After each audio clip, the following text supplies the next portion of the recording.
Ladies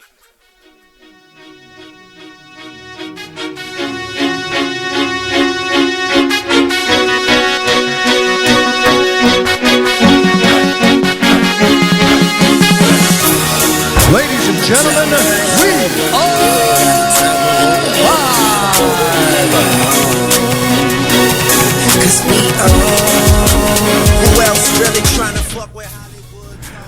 We are live at Lake Forest College Station here. Thomas Quigley, it is great to finally bring Dorm Room Sports to our very loyal listeners. Dorm Room Sports is finally here. You're listening to WMXM 88.9 FM. As Jim said, we're broadcasting live from Lake Forest College in Lake Forest, Illinois. You can listen online at WMXM.org and call us at 847-735-6038.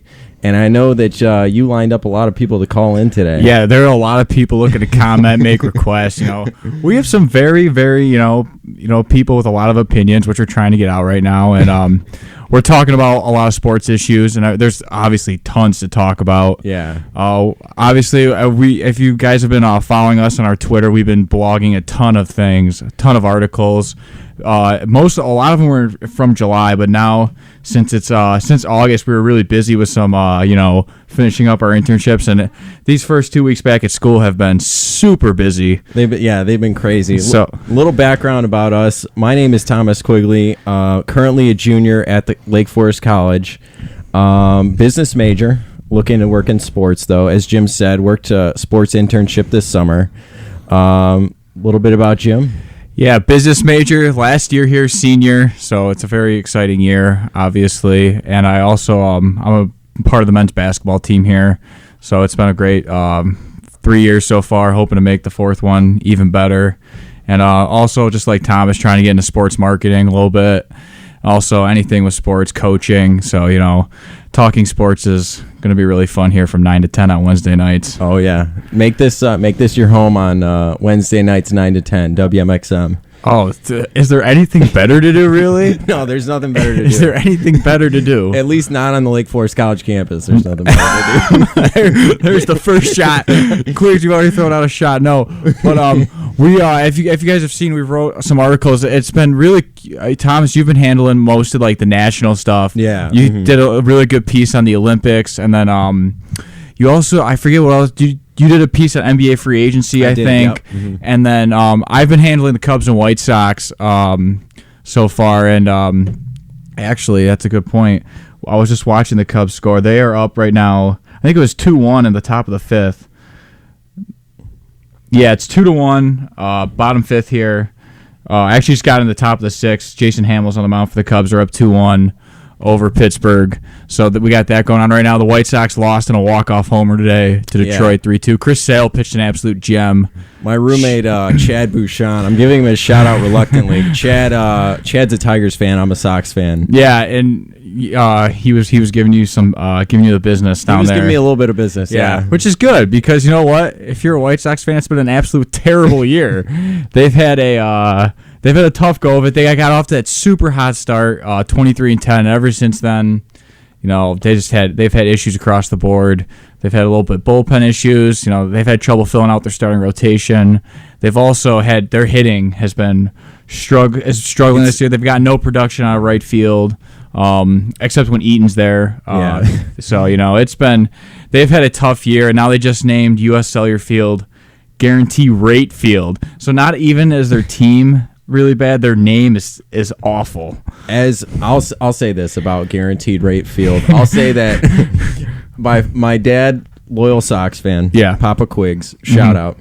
I'm giving a lot of shout outs as well. No, that's good. I mean, we got their loyal followers. I mean, they've been waiting for this night. True. We've been waiting for it. They've been waiting for it. Oh gosh. He still calls where the White Sox play at Comiskey Park. Yes. So for me, as a lifetime Sox fan, I will always call it the Cell. Absolutely. I agree. I have to say that I'm a little disappointed with Sox ownership. Well, because for what? The name or the terrible team they put on the field? Go ahead. This is where it's going to go right now, okay? Until I'm a very loyal Jerry Reinsdorf fan. I love what he's done with Chicago sports. Oh boy! But until Jerry Reinsdorf is no longer the White Sox owner, the team will be ass. They will be absolutely terrible. And I'm saying that from the very bottom of my heart. Yeah. Because I want to see them do well, but they're not going to be good until he's gone. You know, they basically what they've done the past couple years is they've really just tried to they've tried to be cheap a little bit, and they've tried to fill in here with some guys who've had either they've had really good track records and then they're on the last legs of their career. Mm-hmm. Or they've really I think they went this year with Austin Jackson as their center fielder. He did a great job and then he got injured. Yeah, and then they went Brett Laurie at second base. It's not like they don't have talent. They have some talent. Abreu, he hasn't had as good a year as people expected. Frazier's hit a ton of home runs. His average is absolutely terrible. They have a really nice young kid at shortstop in Tim Anderson. Yep. And then they have they don't have anyone at the catcher position. No, it's not good. If I were them, I think it's time to trade the most valuable assets they have, because they have to rebuild. They can't keep doing this by kind of nickel and diming their way to try to field a contending team, because they're going to end up where they are right now. They're going to be a mediocre team, and you're going to be out of the postseason, and you're not even going to get a good draft pick. No, you won't. And they need to rebuild that farm system, and Jerry Reinsdorf has just not been willing to do it. It's the same thing with the Bulls. It's the exact same thing. It's the same situation. It's the same. Yep. He signed Dwayne Wade and Rajon Rondo to put people in those seats at the United Center, and that's what he did. Do I think the Bulls are going to be competitive? Yeah. The Eastern Conference is usually terrible anyway, so they're probably going to be competitive. Yeah. But are they even close to beating LeBron James in a 7-game series in the Cavaliers? No way. There's no way. No one in the East is close to beating LeBron. No. And we'll talk about putting butts into seats. I would rather see Jerry Reinsdorf go out and sign. Well, obviously it'd be Rick Hahn for the Sox. Yeah. Jerry Reinsdorf or Kenny Williams. You don't know. You don't know. You don't know. Running the show. You don't know. But I would love to see them go out and sign Tim Tebow. Oh, we're gonna go into that right now. We're gonna go into that right now because no way. If you want to put butts in seats, that's the way to do it. Tim Tebow. That's the way to do it. See, the one thing I do like about White Sox fans is that if their team is not good, they don't show up. Right. So they make a statement. They make a statement. If they're not good, they don't show up. Right. There's a reason why I showed up to a White Sox game about 2 weeks ago and was able to park literally right in front of the stadium with 30 minutes to go before the game. It's brutal. It's absolutely insane. You go there and you could just walk in the lower level with a $5 upper deck seat. Yeah. You can't do that at Wrigley Field right now. Your ticket's being checked. Obviously, it's different. I don't like to compare because both fan bases are very different. I think I agree. Yep. So I don't like to compare them. But yeah, Tim Tebow though. I don't think the Cubs showed up at his workout yesterday. I think they were one of the two teams. Cubs and Orioles, I don't think showed up. Okay. I really don't think it's. I don't know. I don't think that would put people in the seats. I think it might for a couple days, but then after people see, just like how he was in football, he's just not very good. He's a very gifted athlete. Very gifted athlete, but he can't throw the football. And I just don't see him be able to hit big league pitching. I was watching Fox Sports. This was back before we came back to school, so I had some time on my hands. I also had cable. Shout out Lake Forest College on that one as well. I was watching Fox Sports, and they were talking about, because this was right after he announced he was going to have his major league tryout. Yeah. And he actually just had the tryout. It was either yesterday or 2 days ago. It was yesterday. It was yesterday. He had it at the University of Southern California. As Jim said, 28 MLB teams showed up. I watched some video of it. They talked about it on Bleacher Report a little bit. To me, he looked good, but that was against batting practice pitching. Yeah, and it was in a bubble basically. It's not game like at all.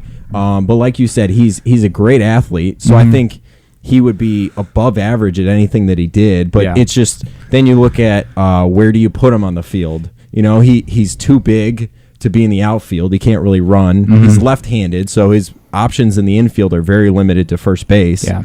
So it's like, is he doing it himself as a publicity stunt? Because no doubt, like a major league team is going to do it as a publicity stunt. No question. So I mean, it would. I mean, for a minor league teams, I bet the minor league front office of any team that gets Tim Tebow is praying that their major league team signs him. That would put so many people in the stands. But if Stephen A. Smith were here right now and he knew we kicked off our show talking about Tim Tebow, he'd be so disappointed in us. He'd be cursing us. He'd be saying words that shouldn't be said. So he'd be saying words we didn't know. So why don't we transfer to the north side? All right. Well, yes. Well, we talked a lot of Sox. I was surprised because Jim is a Cubs fan. Yeah. I mean, I think it's good because I think White Sox fans, they're probably feeling like a little like. I mean, they've had a tough year. Yeah. They have, the White Sox, they can make a ton of headlines in the offseason if they move their guys. Right. Obviously, the main headlines for the Cubs are hopefully coming next month. Not tomorrow starts September, so in October, right? When they will, barring an epic collapse, which we've seen them do before. You never know. You never know. It's a 14-game lead in the division with 30-something games to go. They should be.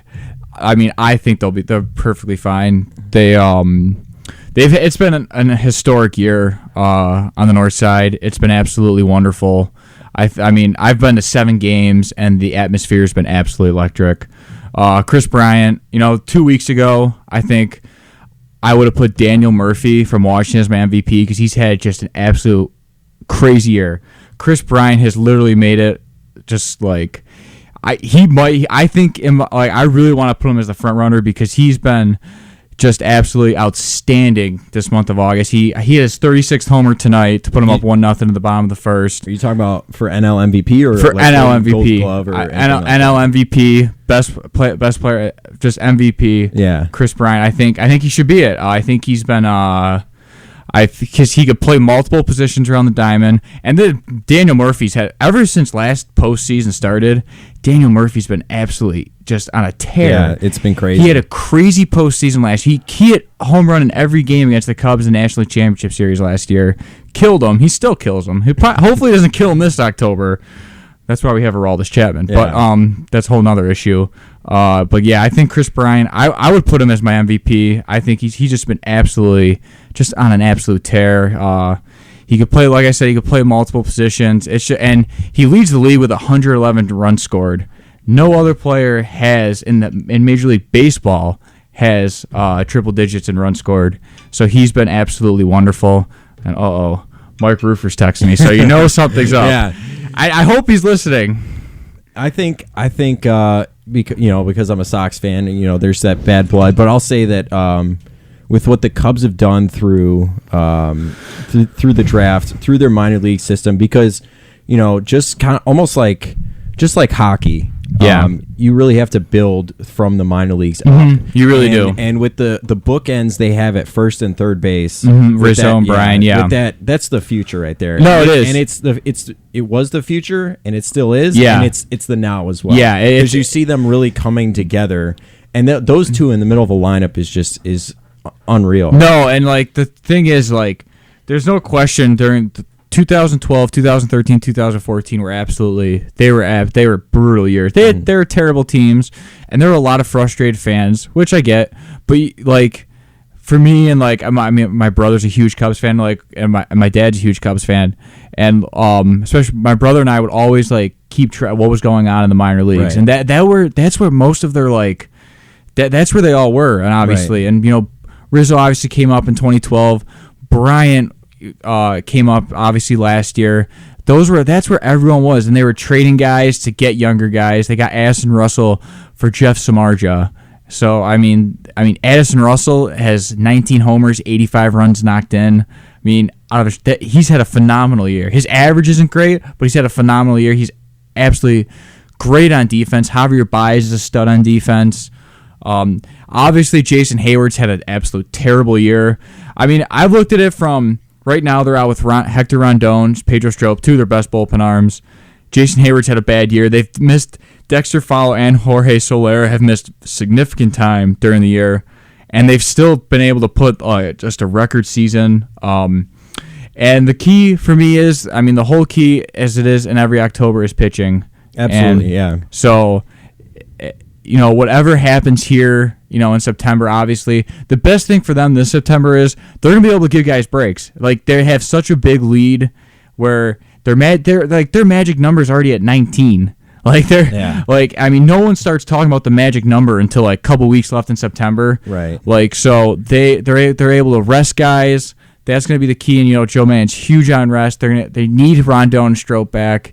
But the whole key is pitching, and Kyle Hendricks this year has been he's been Cy Young material. His ERA is 2.09, best ERA in baseball. He's been unbelievable, especially at home. John Lester's had a great year. Jake Arrieta has had a very good year. Not what he did last year, but his control has been off sometimes. But he still had a very good year. And they have Lackey, who's obviously just a seasoned veteran. So it's been absolutely huge for them. And they got Chapman, they got the closer. I mean, this could be it. I mean, this is what I mean. Nothing. Obviously, it's not World Series or bust because they have guys that they can bring back next year and win. But if you don't win it this year, it's a huge disappointment. Yeah. And October baseball, anything can happen. Last year the Cubs were not expected to go to the National League Championship Series. They knocked off the Cardinals.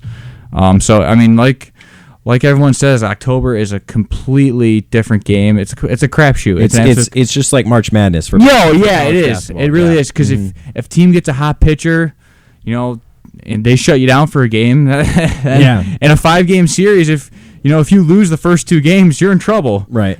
So I mean, it will be really interesting, obviously. But covering the Cubs all year and watching them since I was like 5 years old. There've been a lot of bad days, But these past 2 years, they've been really fun to watch. I think bringing Joe Maddon in, it's just been awesome to see it. And I know it's been tough for the White Sox fans because I like when both teams are very good because it makes it a lot fun. It's a lot more enjoyable, and I'll say the coverage, because the coverage isn't as one-sided, I'll say, because you watch Comcast Sportsnet and all those things, the Chicago stations, and it'll be 10 minutes on the Cubs because they are doing well. You should cover them. And then it'll be 5 minutes on why the Sox suck right now. Exactly. It's just kind of like, it's like not enjoyable. As a general sports fan, we all have our preferences, but it's not enjoyable to see one team being so bad. Yeah. I will say about the Cubs is when you started to see things really change was the change in ownership. No, yeah, absolutely, yeah. Things completely changed. Oh, absolutely. No question. When the Blackhawks brought in John McDonough. Oh, yeah, huge. It was huge acquisition. It was huge. Yeah, absolutely. They completely changed their organization, and it was the same for the Cubs. Yeah. They made a commitment to getting better little by little, and not just trying to plug in pieces. Yeah, I mean, you've seen it with the Blackhawks and the Cubs. I mean, different sports, but they've modeled themselves the same way. They have. The Hawks they drafted Kane and Taves. I mean, they had obviously top picks because they were so bad for long. And a lot of people don't forget. I said this to you before. A lot of people don't forget that the Blackhawks were awful. Oh, they were terrible. They were atrocious. They were selling seats for 75 cents. People don't remember it because they only televised 41 games. Exactly. People do not remember that. They were completely awful. Yeah, the Bulls were the team that people watched. Yeah. The Bulls were, somewhat decent. They made it to the playoffs. Yeah, wasn't hard. There was that stretch of years where they kept losing to the Wizards in round, there you go. It was either round 1 or 2. There you go. Yeah, but just awful Blackhawks hockey. Oh, it's now, terrible. Now everyone's a Hawks fan. Yeah, because they're fun to watch. No, yeah, and it's been they've absolutely turned it around. You know how hard it is to go to a Blackhawks game now? It's insane. It's impossible. It's absolutely impossible. Everyone's going. It's an unbelievable atmosphere. They've put themselves. Last year, they lost in the first round. That series with the Blues was unbelievable. They lost. Great. It took a 7-game series to knock them out. Like, I mean, it wasn't like they got absolutely random. They have put a Stanley Cup contender, basically, I think, every year since they won their first cup. They've been in every series, playoff series. I think the year after they won the cup in 2010, they were the 8th seed, so maybe not that year, but ever since then, they just had absolutely unbelievable. They've gone on an awesome run. You know, it's been like, I mean, we've basically been spoiled every totally time in spoiled. April and May rolls around. We get to watch playoff hockey. That's and 3 Stanley Cups. Like you can't really ask for anything better. Obviously, you know, there's a lot of, you know, disappointed people in Chicago because, you know, the White Sox haven't played very good. The Bears, obviously, we shouldn't even talk about the Bears. You guys suck. And we shouldn't even. And that wasn't loud enough. 1 second. Let me bring it back. You guys suck. There we go. you were waiting for that I one. was waiting for that one. You I were put really that waiting one up. for that I one. pulled Yeah. that one up early. Yeah. The Bears, you know, the Bulls have been. I mean, the Bulls had just an awful year this past season. But you know, I mean, it's like we've been talking about. I mean, the Blackhawks and Cubs obviously pretty much run this town in sports right now. Right now, yeah. So, but but let me tell you something. I mean, like the great thing for the Bears is that, you know, it's a Sunday. You know, it's Sunday. It's one event, and you know, people love football season. Love football season. Since I opened my eyes, I was a born again football fan. We'll say, Yeah. like a born again Christian. I opened my eyes and finally realized to stop watching the Chicago Bears. Last season, I'll say this: last season, I did not watch one snap of Chicago Bears football, and I'm proud to say it because they just continue. What I don't understand is Chicago fans continue to support mediocrity. It's just awful. They're under this delusion that the Bears are somehow gonna win 8 to 10 games a season and go far in the playoffs when they don't make any changes to the team. When they still have a bad offensive line and a bad defense. I did like what they did with when they hired John Fox. You know, we already got a couple comments. The Cubs magic number's 18. Sorry, Mom. Sorry, Mom. And then also Samantha told me to turn off my ringer because you can hear it in the background. That's good. So I did. So we're off to a good start. You know, Solid. It's just like those girls that were interacting with us on Twitter. yeah. They're ripping us because you know WAG Yeah, Wednesday. geez, Sorry, Wag Wednesday. We got we said Danny Amendola was dating one girl when he was dating another one. Yeah, so I mean, it's not like she was bad. I mean, she was a good-looking girl. Jesus Christ. Side note about Wag Wednesday.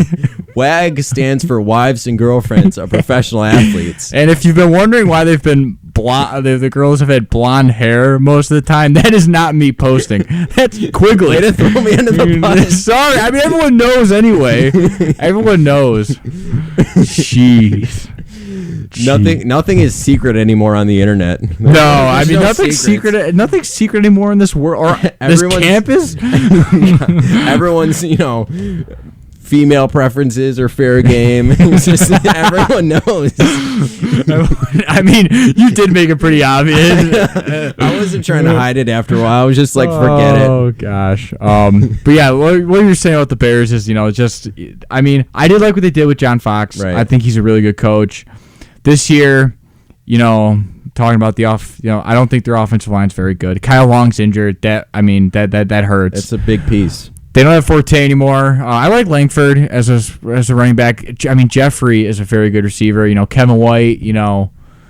Maybe he could be something big. But I don't like that defense. I really don't. That defense, I think, is. I mean, I will give them credit though. They did play hard for John Fox, but they're just not very talented on defense. I think they've made some decent moves. I just don't think. I think they're another 500 team. I think they're another 500 team.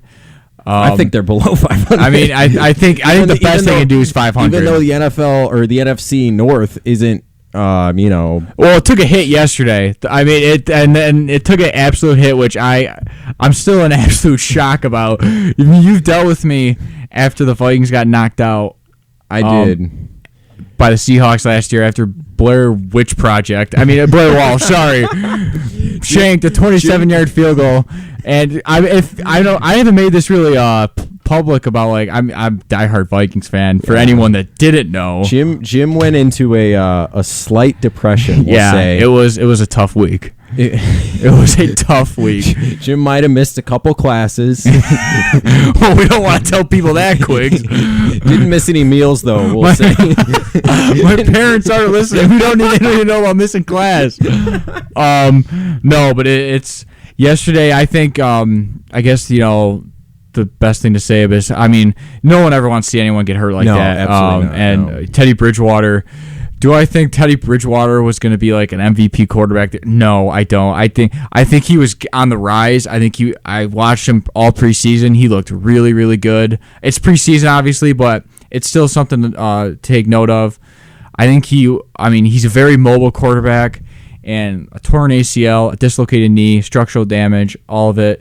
I mean, if you're the Vikings, you built this team up like just through the draft so well, and you saw him get better and better each year, and you got a nice head coach, Mike Zimmer, and then it just absolutely goes down the toilet yesterday. Like, I'm sitting on my couch watching TV like a regular day, and I see a tweet. Like, usually when the Vikings are about to break my heart, I have like a gut feeling, during a game. You get that feeling. You get a lot, that don't feeling. You? Yeah, you do. You get that feeling. Oh wow, we got the phone ringing. That's really good. Hello. But you get that gut feeling when the Vikings, when Blair Walsh shanked that field goal. Obviously you had a little gut feeling that he might shank it, and he did. But with yesterday, it's just completely out of the blue. It literally just blew me away seeing that tweet. It was very, very. It's a very sad story. I really wish him the best for his career.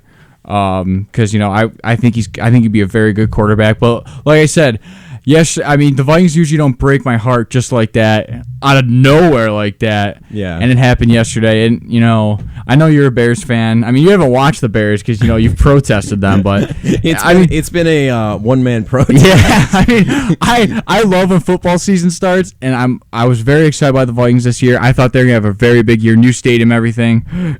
And yesterday, it just went down the tubes. I really hope they can find a quarterback because I don't think Sean Hill is going to be very good. Let me say this, Jim, just to push the buttons a little bit. The Minnesota Vikings trade ESPN alert, ding, ding, ding on your phone. Din-in-it. Don't say Mark Sanchez. Oh, God, I wasn't going to say Mark Sanchez. The Minnesota Vikings have traded for Colin Kaepernick. No way. No, I'm not saying that happened. Oh, I'm saying, oh. what if that? Oh, happened? I would be in a state of depression. Colin Kaepernick. All right, obviously. No, that's good because we were going to talk about that tonight. I just thought I'd throw No, it this in has there. nothing to do with what Colin Kaepernick did in protest to the national anthem. Yeah. We could talk about that right after this. Colin Kaepernick hasn't been bad the past 2.5 years. He's been awful. He's been absolutely terrible. The 49ers have been on such a decline. It's been ever since they're a terrible organization right now. What was the year they were in the Super Bowl? It was 2012, or was it? I think it was 2012. It was 2012. The Ravens won the Super Bowl in 2012, yes. And they lost 34-31. Remember that play in the end zone where Crabtree, they threw like a little jump ball in the end zone to Crabtree, and right. Harbaugh went down the sideline with his knees on the ground saying he got held, he was going crazy. I mean, I'm a huge Michigan fan, so having Harbaugh is great. But they lost that ever since that game, remember? Because the next year they lost the Seahawks in the NFC Championship. Right. And then the Seahawks lost. Yeah, and in then the Super 2 Bowl. years, and then the past 2 years, they haven't been bad, Quigs. They've been terrible. They hired a coach last year. They fired him right after. He was the coach for 1 year. He was a terrible head coach. Now they have Chip Kelly.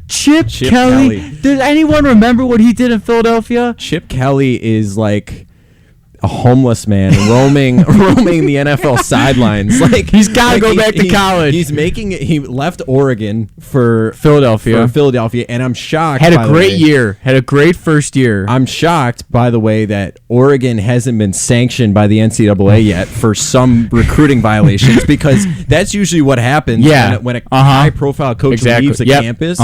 Is they get sanctioned. They get they're not able to play in the postseason the next 5 years because, come on, you got to believe that big No, I program like agree. Oregon is doing some shady things. I agree. So he leaves Oregon for Philadelphia, which, what are you doing? Yeah. I mean, it looks And terrible right now. So then he goes to Philadelphia. I will say he did have a great year, but that was with other coaches, players. So he just put in his system. Yeah. He's like the homeless man roaming the sidelines of the NFL. Like, where's he gonna go next? Oh, it's absolutely embarrassing. I will also say that, whatever your stance is on the Colin Kaepernick situation, it bothers me that ESPN covers it to the extent that they do. Yeah. Because Colin Kaepernick, like you said, and the 49ers have not been relevant since No. they lost in the Super Bowl. And they haven't been, they've sucked. Oh wow, man, the phone is ringing. It's good to hear. No, but yeah, obviously with Kaepernick, he had a great rookie year. He was electric his rookie year. He had a great rookie year, and ever since that, had a nice second year, but ever since they had a tough year. In Harbaugh's final year, and then he's just been bad. He just hasn't been good. Him and Russell Wilson kind of started that trend of mobile quarterbacks being able to work in the NFL. And Russell Wilson has made it work, and Colin Kaepernick has been terrible. Because no one since Michael Vick has been able to do that. Yeah. Run and throw. Yeah. But like you said, since his rookie season, it's been downhill. So, it bothers me that they cover it so much because they're not going to be a good team. No. So this has nothing to do with sports in any sense. Yeah, this is an issue like we've seen in our country. It's been obviously really, really popping up lately, and rightfully so. I mean, whatever side you're on, there are arguments to be made for both sides, and we're not going to get too much into that. No, that's not. It's what Kaepernick did. He has a right to protest. It probably does bring attention to the team that they probably don't want right now. Yeah. Their probably main focus is on week one. It's gotta be on week one. Yeah. Because what else is your football team supposed to do other than win games? Yeah, exactly. So it's a very, very touchy issue, which rightfully so. And it will be really interesting to see what happens with that. But I don't think the 49ers are going to be very relevant this year. You probably won't see them on SportsCenter that much. Not anymore. No, not anymore. All right, we're going to take a quick break, and we'll be back. The phone's been ringing. We've had a couple calls, and then we'll try to get some people on the air with us to talk about some stuff. So we'll take a quick break. Oh, Lordy. We will be right back on Dorm Room Sports.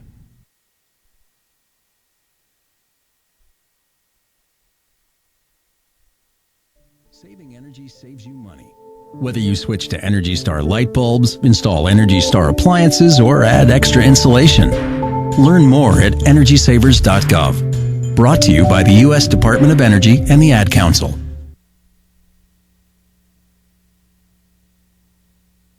I'm home and I love Over 1 million Americans at risk of foreclosure have been helped by Making Home Affordable. Go to makinghomeaffordable.gov or call 1-888-995-HOPE. I'm home where Brought to you by the U.S. Treasury, HUD, and the Ad Council.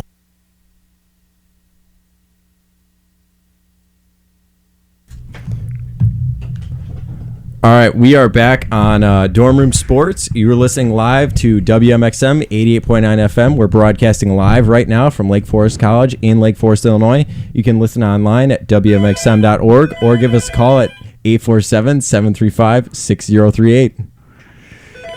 Yeah. We had a caller talk about Northwestern football. Oh, that's Johnny. I knew Johnny would call in about Northwestern football.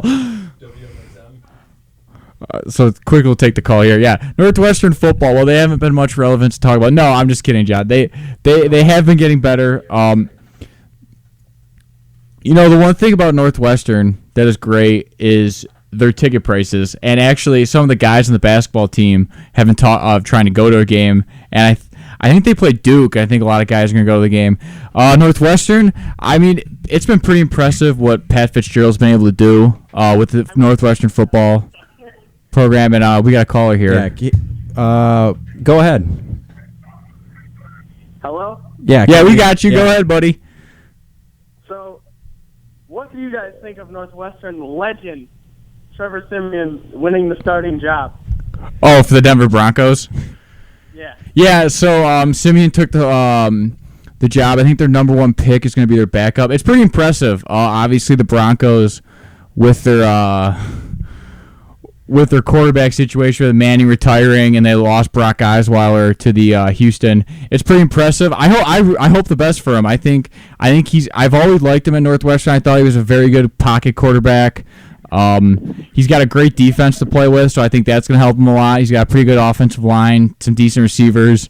So I still look for the Broncos to be a good team. I think Trevor Siemian, I think he goes into a very good situation. Northwestern legend. Yeah, but a Northwestern legend. That's with a question mark at the end. Northwestern legend is an interesting term. That's an interesting phrase. I don't think did Northwestern win a BCS bowl game with Trevor Siemian as quarterback. Oh, he must have hung up. He hung up. That's okay, but no, is he a legend? No, absolutely not. I mean, yeah. No, I don't think he's a legend. How many? We had like 3 or 4 calls there. One of them was Roofer. Roofer wanted us to talk about Mike Roofer. He didn't want to come on the air. No, he said he wanted us to talk about how much the Bulls quote suck. And then he would call in and give us comments after that. So we'll transition over the Bulls real quick. We really do take care of our listeners, even though it is Roofer, and he might bring some negative feedback. It's okay, though. Let me run down the Bulls roster here for you. This is listed on ESPN.com, even though I just said how much I don't like ESPN, but we'll go with it. Starting off, Jimmy Butler, Isaiah Kanan, Spencer Dinwiddie, Cristiano Felicio, Taj Gibson, Jerian Grant, Robin Lopez, Doug McDermott. Do you still have the "you guys suck" thing on? Give me a second.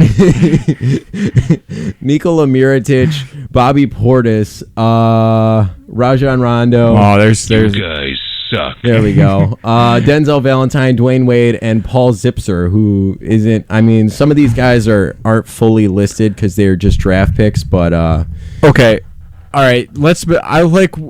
I think the bottom line, the Bulls can't beat Cleveland in a 7-game series if they make it. All right. Do I think that roster can make the playoffs? Yes, I do. From the East. In the East, yes. The East, yeah. But we're talking. What's the main goal in professional sports? It's to win a championship. That is not a championship roster I see there. All right, let's Butler. Let me. Butler is okay. Jimmy Butler is a heck of a player. There's no question. Do I think he's a superstar at LeBron James level? Not even. No. I don't know what it is because his numbers are great. He just doesn't have that it. Well, he's not that great. He could score it, no question. But I don't think he's just not dominating like LeBron James, not like a Kevin Durant. See, that's what the Bulls need. They need a Kevin. Right. They needed a Kevin Durant. The Warriors didn't need a Kevin Durant, but they got him. They need a Kevin Durant. They need a LeBron. They need a superstar. I don't know where you get that. You're gonna have to wait in free agency, or you're gonna have to land a huge draft pick. The last time, and how you land a huge draft pick is you're bad. And Dwayne Wade and Rajon Rondo are gonna win you some games. They're just gonna be. They're just gonna be mediocre. And then you're gonna get a bad draft pick. So, hold on. Rufus texted me. I can't wait for this one. I'll say I agree with Jim. Jimmy Butler's a great basketball player. Did he belong on the United States men's Olympic basketball team this summer? No. Did a lot of those guys belong in that team? Hell no. Mm-hmm. But they still won gold, which is what your ultimate goal is. Shocking. But that was just, they were a bad team. Like Charles Barkley came out and said, this team was full of a bunch of selfish players, which it was. Roofer said we should call him Mike. We don't make the calls, you do.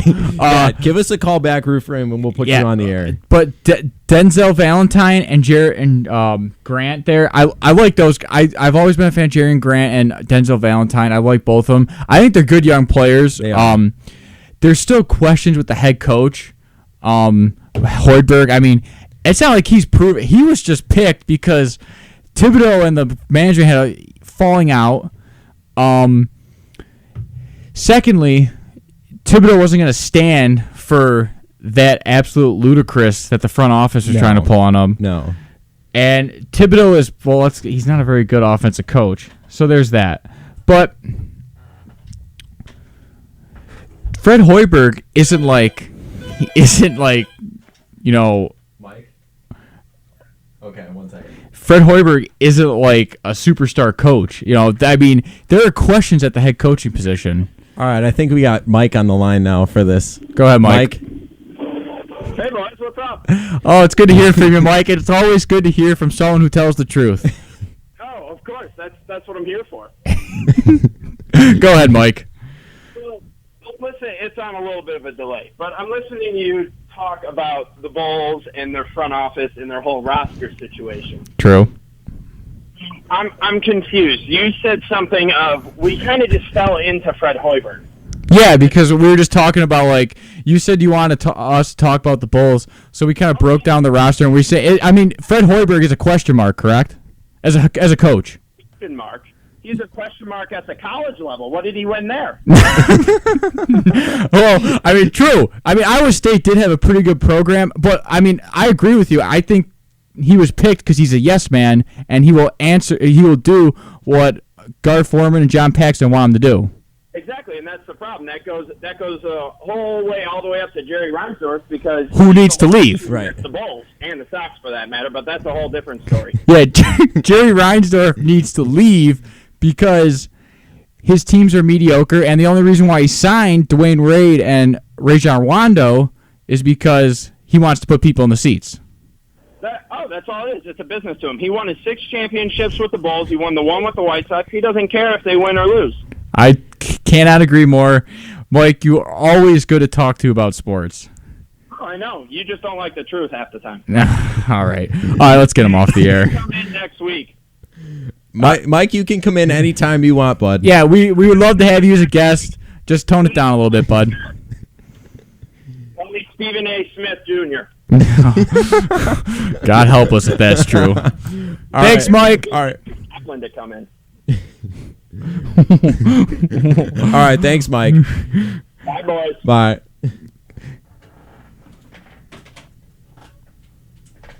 Always good to hear from Mike Roofer, one of Jim's roommates on campus.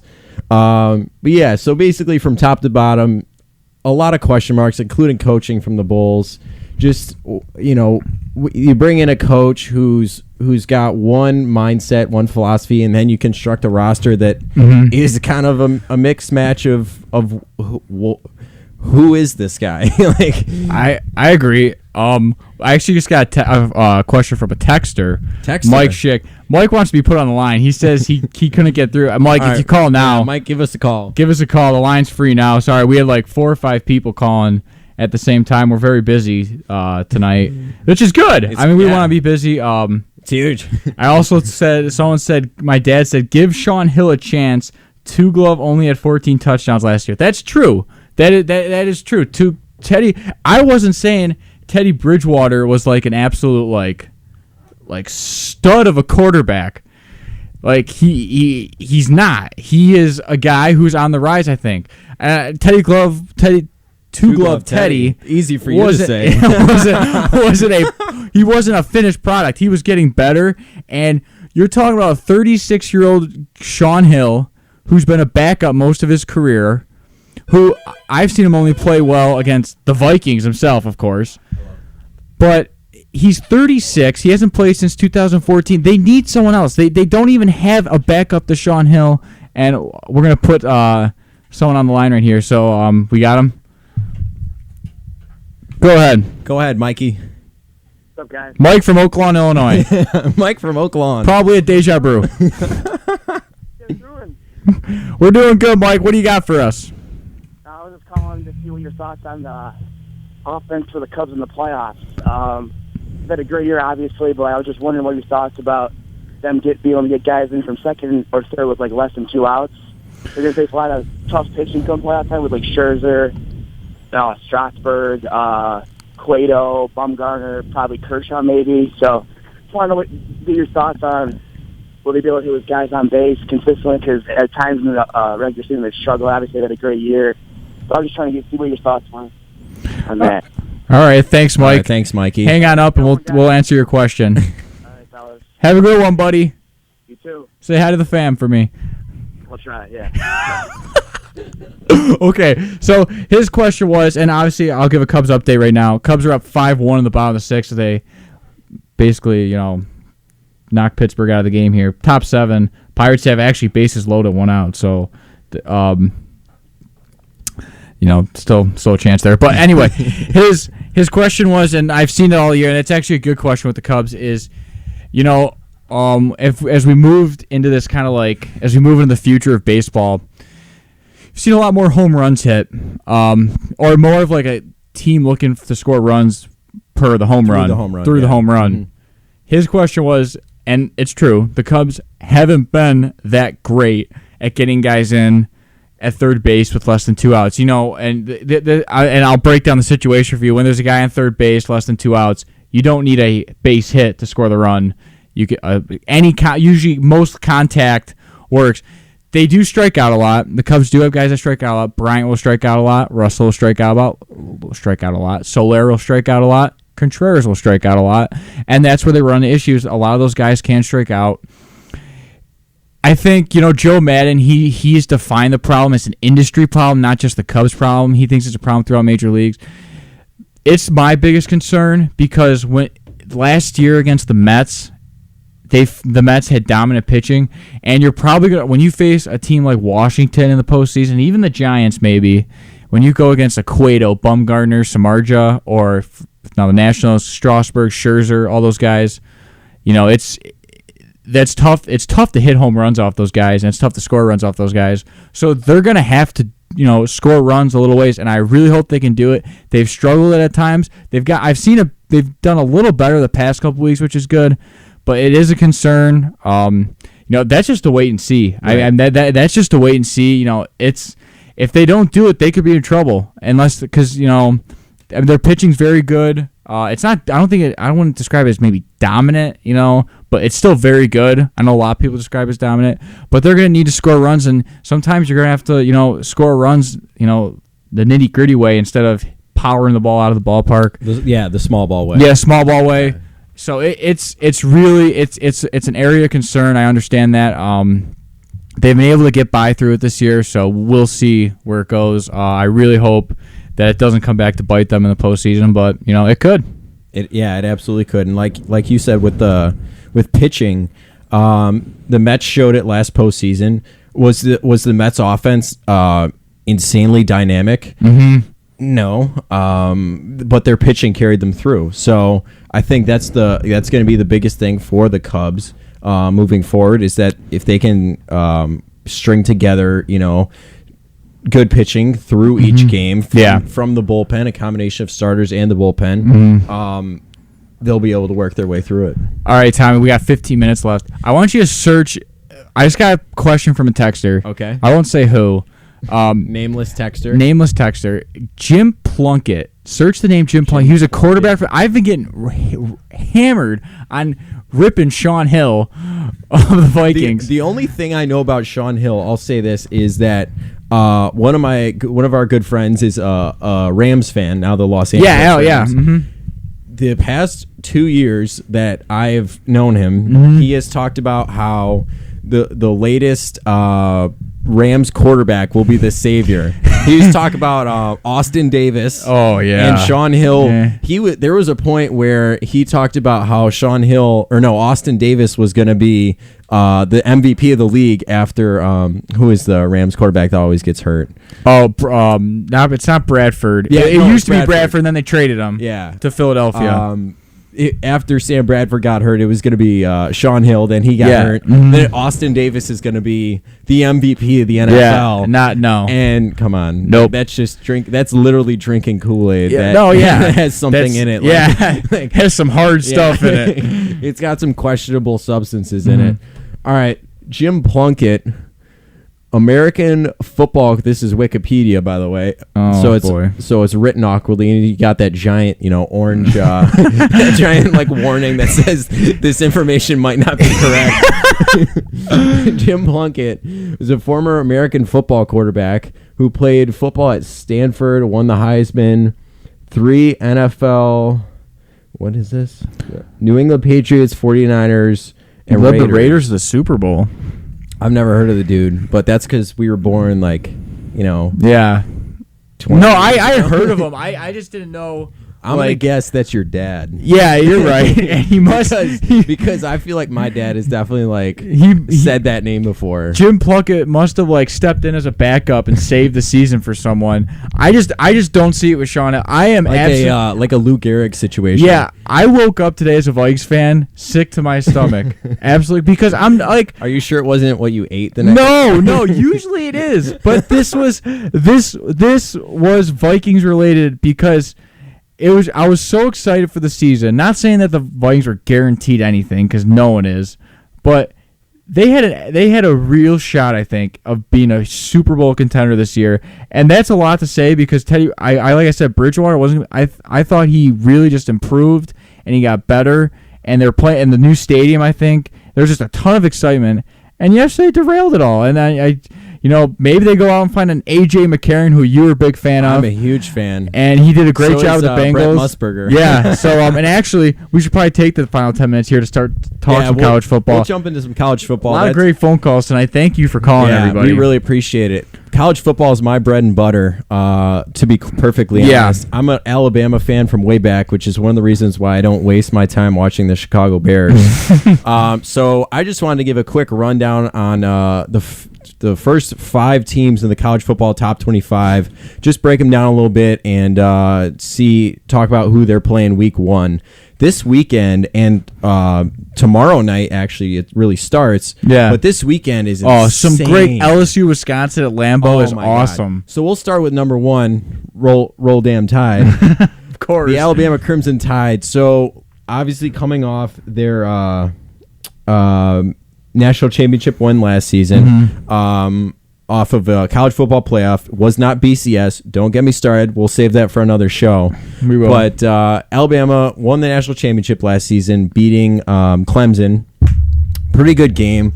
If you're just a college football fan, as an Alabama fan, it was a white knuckler for me. I didn't enjoy it. Yeah. I don't remember the game being so close, but I watched it 2 weeks ago, and it was a close game.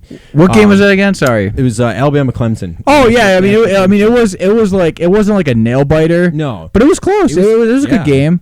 The Michigan State. Oh man, I think I could have ran around the corner of that game for a 65-yard touchdown. So coming into this season, obviously. As in the past 3 seasons, Alabama's biggest question mark is at the quarterback position. No, absolutely. As in, it is much as around the SEC. Either their quarterback is set, as in like Tennessee has, or it's up in the air. So, question mark at quarterback. They're starting off their season in Cowboy Stadium down in Dallas, Texas, against USC Week 1 Saturday night. It's a heck of a game. To be perfectly honest, I wanted to spend all my savings and go down to the game. Wow. Can't do it though. No. Obviously, I have school obligations. All right, so we'll jump to number 2, Clemson, who obviously Alabama played in the national championship game. Returning for them, Deshaun Watson, Dabo Swinney, great coach, got a great name too. Yeah, and they play Auburn, right?